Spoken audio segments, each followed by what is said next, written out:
যদি এখানে মঞ্চে উঠে বলে বুখারীতে জাল হাদিস আছে, মানবেন? তাকে সত্যবাদী মানবেন না মিথ্যাবাদী মানবেন? আল্লাহ বলেছেন ইয়া আইয়ুহাল্লাযীনা আমানুত্তাকুল্লাহ, তোমরা আল্লাহকে ভয় পাও ও মুমিন মুসলমানেরা, ওয়া কুনু মা'আস সাদিকিন, তোমরা সত্যবাদীদের সঙ্গী হও, ওয়া কুনু মা'আল কাযযাবিন, মিথ্যুকদের সঙ্গী হও। একথা আল্লাহ বলেছেন? জালিয়াতের সঙ্গী হতে বলেছেন? প্রতারকদের সঙ্গী হতে বলেছেন? ধোঁকাবাজদের সঙ্গী হতে বলেছেন? বুখারীর হাদিসকে যে জাল বানায় তার সঙ্গী হতে বলেছেন? সবাই পিছন থেকেও বলতে হবে, যে ব্যক্তি বুখারীর হাদিসকে জাল বলবে, বুখারীর রাবীদেরকে মিথ্যুক বলবে, বুখারীর রাবীদেরকে কাযযাব বলবে, বুখারীর রাবীদেরকে শিয়া বলবে, সেই সকল বাটপারদের মিছিলে কে কে শামিল হতে চান একটু হাত উঠায় দেখান। কেউ আছেন? ওই সকল ধোঁকাবাজ শায়েখদের সাথে কেউ থাকবেন? যদি কোনো শায়েখ বুখারীর রাবীকে মিথ্যুক বলে, সে সত্যবাদী হবে না মিথ্যুক? বুখারীর হাদিসকে কেউ যদি জাল বানায়, ওই ব্যক্তি সত্যবাদী না বাটপার? আপনারা কি বাটপারের সঙ্গী হবেন না সত্যবাদীদের সঙ্গী হবেন? কার সঙ্গী হবেন?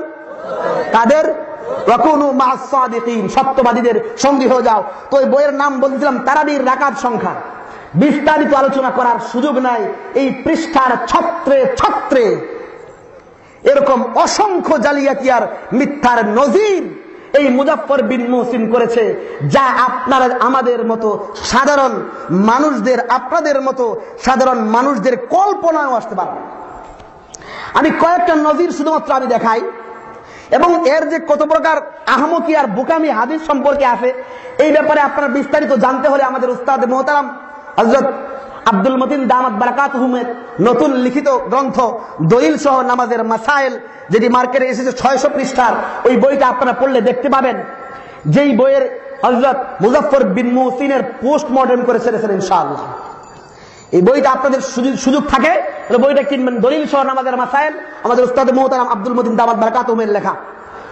তা আমি কয়েকটা বিষয় দেখাই। আপনারা আগে স্বীকার করেছেন, কোন ব্যক্তি যদি বুখারীর হাদিসকে মিথ্যুক বলে, সে সত্যবাদী না মিথ্যুক?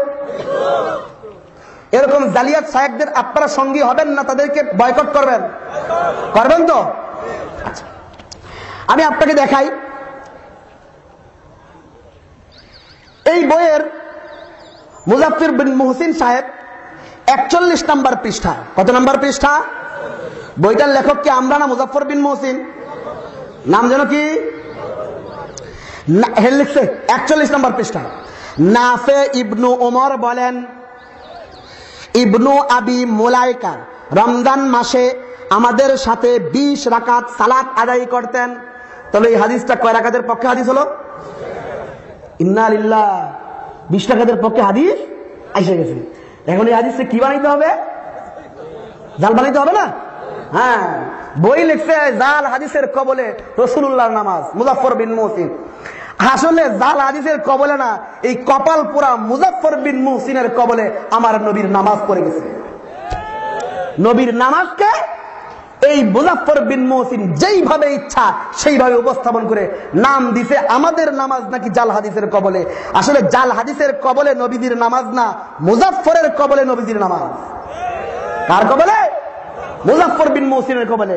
তো সে হাদিস আনলো হচ্ছে 20 রাকাতের। এখন এই হাদিস তো এর পক্ষে হলো না বিপক্ষে হলো? পক্ষে। 20 রাকাতের হাদিস না, সুতরাং এই হাদিসে কি বানাইতে হইব? জাল বানাইতে হবে। এখন জাল বানাইতে গিয়ে ডানেও দেখা নাই বামেও দেখা নাই, দৌড় দিছে। দৌড় দিয়ে কি লেখে? তাহকিক বর্ণনাটি জাল, বর্ণনাটি। কারণ কি? এর সনদে ইবনু আবি মুলাইকা নামক একজন পরিত্যক্ত রাবী রয়েছেন। ইবনু আবি মুলাইকা নামক একজন পরিত্যক্ত রাবী। এরপরে টান দিয়ে পড়ে লিখছে ইমাম বুখারী নাকি বলেছেন সে হাদিস জালকারী। সে হাদিস ইবনু আবি মুলাইকা কি কারী? 41 নম্বর পৃষ্ঠা, মুজাফফর বিন মুহসিনের বই। আচ্ছা, তাহলে কি বোঝা গেল? ইবনু আবি মুলাইকা যদি কোন হাদিস বর্ণনা করে, সেটা সত্য থাকবে না জাল হয়ে যাবে? জাল না? আচ্ছা, তাহলে চলেন আমরা একটু দেখি।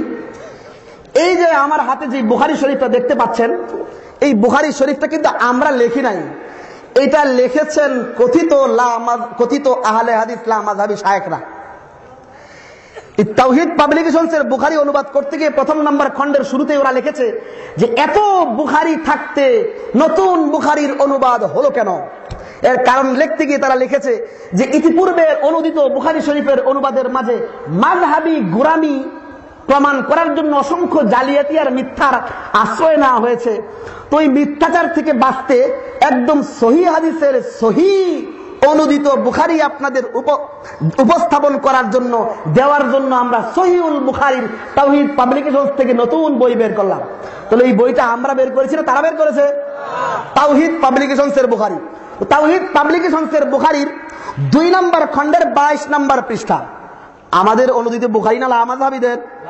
আচ্ছা, 22 নম্বর পৃষ্ঠায় মনে আছে তো ইবনে আবি মুলাইকাকে কি বলছে? পরিত্যক্ত, সে জাল হাদিস বর্ণনা করে। কি হাদিস বর্ণনা করে? আচ্ছা, 22 নম্বর পৃষ্ঠায় ইমাম বুখারী রাহমাতুল্লাহি আলাইহি থেকে যে হাদিস এসেছে তার যে দীর্ঘ সনদ আছে এর এক জায়গায় ক্বালা আখবারানি আব্দুল্লাহ ইবনে উবাইদুল্লাহ ইবনে আবি মুলাইকা। ওই রাবী বলতেছেন যে আমার কাছে যিনি সংবাদ দিয়েছেন তার নাম আব্দুল্লাহ বিন উবাইদুল্লাহ বিন আবি মুলাইকা। অর্থাৎ এই হাদিসটা ইমাম বুখারী যার সনদে আনছেন এর মধ্যে কে আছেন? ইবনে আবি মুলাইকা। ইবনে আবি আর ইবনে আবি মুলাইকা যেন কি করে? কি হাদিস যেন বর্ণনা করে?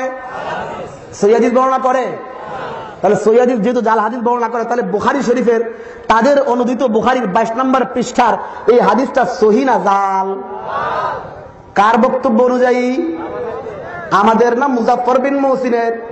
তো যেই ব্যক্তি মুজাফফর বিন আর যেই ব্যক্তি বুখারীর হাদিসকে জাল বলে তাকে যেন কি ফতোয়া দিয়েছিলেন? সে সত্যবাদী না মিথ্যুক? শায়েখ হবার যোগ্য না ডাস্টবিনে ফেলার যোগ্য? এদেরকে যারা শায়েখ বলে ওই সকল অর্বাচীন যুবকদের বলি তাকিয়ে দেখো, তোমাকে বই উপহার দিয়েছে হাদিসের নামে আর তোমাকে সারাদিন বলে বগলের নিচে তাওহীদ পাবলিকেশনসের বুখারী নিয়ে সারা দেশে বুখারীর বুখার হয়ে ঘরে ঘরে ফিতনা সৃষ্টি করো। আর বুখারীর হাদিসকেই সে নিজেই নিজের মতের উল্টা হবার কারণে জাল বানিয়ে দিয়েছে। আল্লাহ, শুধু তাই নয়, এছাড়াও আরো একটা হাদিস আছে 2624 নম্বর হাদিস, সেখানেও এই ইবনে আবি মুলাইকা থেকে হাদিস এসেছে। তাহলে ওই হাদিস ও মুজাফফর বিন মুহসিনের বক্তব্য অনুযায়ী সহিহ থাকে না জাল হয়ে যায়?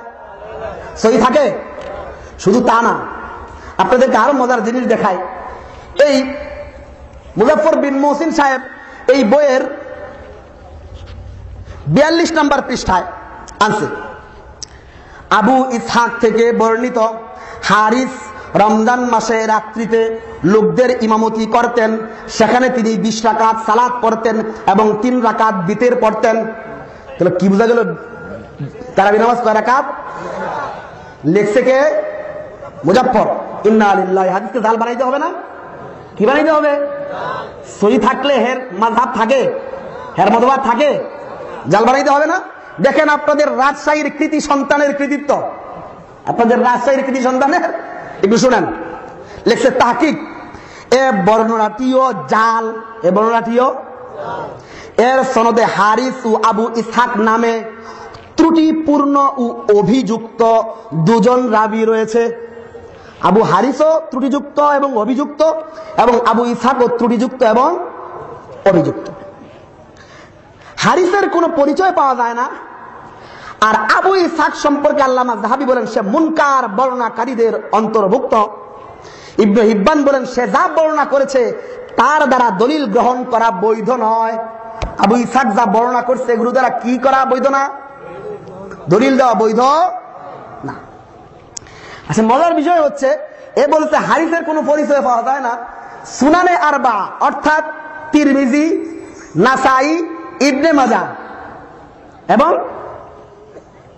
আবু দাউদ, এই 4 কিতাবে হারিস থেকে হাদিস আছে।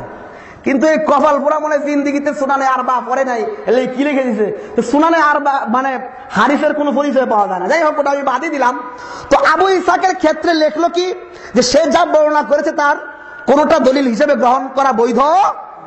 তাহলে তার থেকে যদি কেউ কোনো হাদিস আনে যার বর্ণনা গ্রহণ করা অবৈধ, তাহলে তার ওই বর্ণিত হাদিসটা সহিহ থাকে না জাল হয়? সহিহ হয় না জাল হয়? আচ্ছা, এবার আপনাদের মজার জিনিস দেখাই। এই ওদের প্রকাশিত বুখারী থেকে আমি বের করেছি যে 50-এর উপরে আবু ইসহাক থেকে ইমাম বুখারী হাদিস বলছে। কতটার উপরে? এদের বুখারী থেকে একটা অন্তত দেখাই। 1 নম্বর খণ্ডের 79 নম্বর পৃষ্ঠায়, 1 নম্বর খণ্ডের 79 নম্বর পৃষ্ঠায়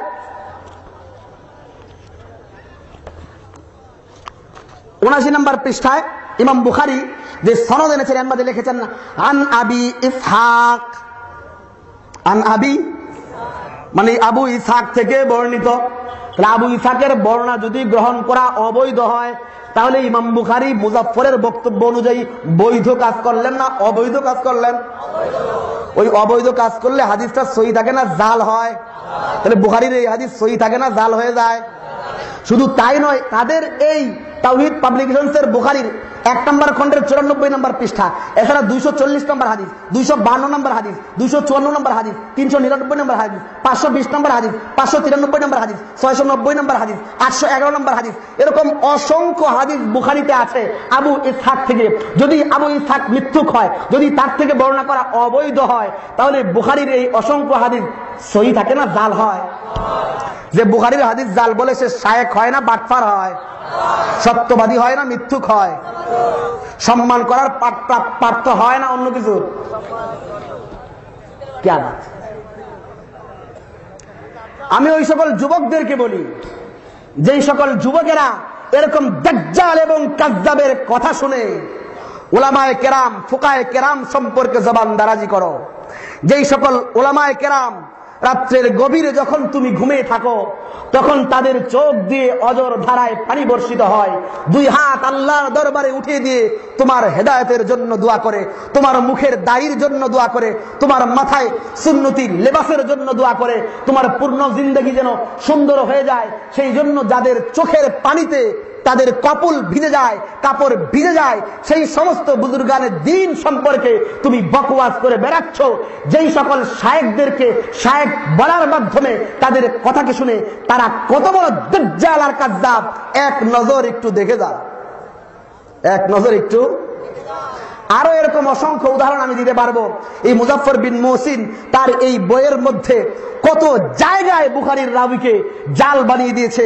যেমন এই বইয়েরই 42 নম্বর পৃষ্ঠার একটা হাদিস আছে, আবুল বাখতারি রমজান মাসে 5 বৈঠকে 4 দুগুণে 20 রাকাত তারাবি পড়তেন।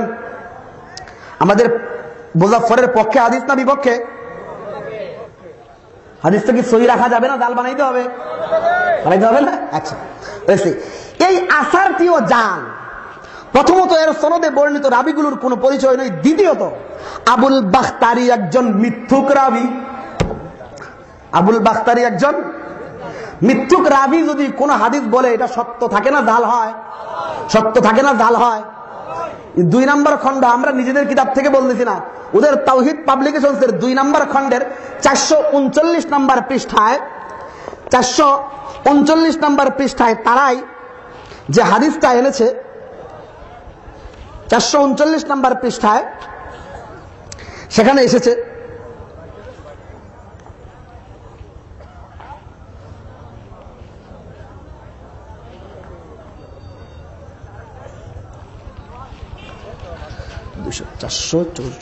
নম্বর হাদিস এনেছে।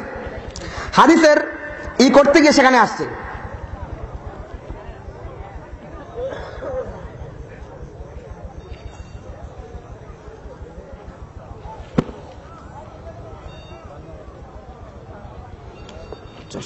ও 339 খুলে 439 নম্বর পৃষ্ঠায় হাদিস আনছে, যেখানে ইমাম বুখারী রাহমাতুল্লাহি আলাইহি হাদিসের শুরুতে যে সনদ এনেছেন সেই সনদের মাঝে এসেছে আন আবিল বাখতারি, আন আবিল বাখতারি, অর্থাৎ আবুল বাখতারি থেকে বর্ণিত। তাহলে আবুল বাখতারি যদি মিথ্যুক হয় তাহলে বুখারীর এই হাদিস সত্য থাকে না মিথ্যুক হয়ে যায়? শেষ করে দিচ্ছি, যেহেতু আপনারা অনেক রাত্র হয়ে গেছে, অনেক দূর দূরান্ত থেকে এসেছেন। আমি আর অনেকগুলি কথা বলার ইচ্ছা ছিল, কিন্তু এত রাত্র পর্যন্ত আসলে মানুষকে কষ্ট দেওয়া কোনোভাবেই উচিত না। তাহলে এতটুকুর মাধ্যমে আমি শুধু এতটুকু মানে মোলাক্খাস কথা বলতে চাই। কি বুঝলেন? এই সকল শায়েখরা সত্য বলে না মিথ্যা বলে? হাসা কথা বলে না মিথ্যা কথা বলে? এই সকল শায়েখ, এই সকল ব্যক্তিদেরকে যারা শায়েখ বলে তাদের প্রতি আমাদের আবারও অনুরোধ, একবার ভেবে দেখো